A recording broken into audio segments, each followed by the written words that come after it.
अस्सलामुअलैकुम बच्चों। बच्चों, कल हमने इक्तिसाबी बालिदगी प्रोग्राम में साँचा नंबर कितना पढ़े थे? 47। साँचा नंबर 47 में क्या पढ़े थे हम? शाबाश। कल हमने साँचा नंबर 47 में ज़ुमानी अल्फाज पढ़े थे। आज उसके बाद हम साँचा नंबर 48 जिसमें एराब वाले अल्फाज बताए गए हैं। एराब का मतलब हुरूफ पर लगाए जाने वाली अलामत, जैसे जेर, जबर, पेश। ये अल्फाज हम आज पढ़ेंगे। चांद चांद सी सूरत खूबसूरत, चांद का टुकड़ा निहायत हसीन इंसान,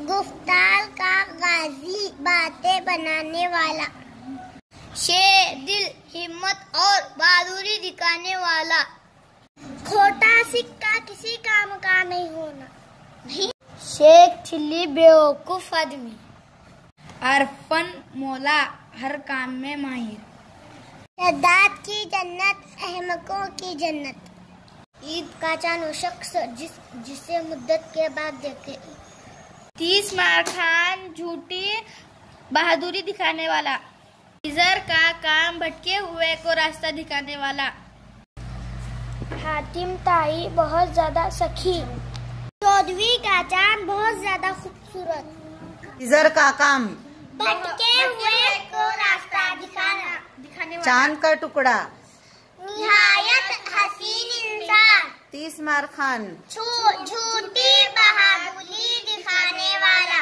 खोटा सिक्का किसी काम का न होना, दरिया दिल फयाज सखी, गुफ्तार का गाजी बातें बनाने वाला, 14वीं का चांद बहुत ज्यादा खूबसूरत, चांद सी सूरत, खूबसूरत, शद्दाद की जन्नत, अहमकों की जन्नत, शेर दिल, हिम्मत और बहादुरी दिखाने वाला, ईद का चांद वो शख्स जिसे मुद्दत के बाद देखे, हरफन मौला हर काम में माहिर, हातिम ताई बहुत ज्यादा सखी, शेख चिल्ली बेवकूफ आदमी।